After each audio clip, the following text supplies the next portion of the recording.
புள்ளி வச்ச பார்வையில தூண்டில் ஒண்ணு போடுவா, அள்ளி வச்ச கூந்தலில ஆம்பளைய மூடுவா, ஆசை இன்னொரு ராகத்துல பாட்டு ஒண்ணு பாடுவா, ஆம்பளைங்க மாட்டுனதும் ஆட்டம் போல ஓட்டுவா, புத்திய ஓட விடாம கட்டி போட்டு நெஞ்சில பாசம் வந்து வெட்டி போட்டு அட புரியாத புதிராச்சு பொண்ணு நினப்பு வேணாத பார்த்து வலிஞ்சாச்சு நம்ம பொழப்பு.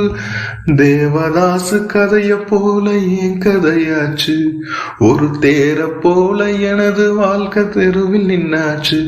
நான் வேறேதும் புரியாம போனேன் பின்னால, ஒரு விளங்காத கதையாச்சு எல்லாம் பொன்னால. தம்பி பொண்ண நம்பாது நம்பினா ஏன் கதிதான், நித்தம் பொண்ண என்ன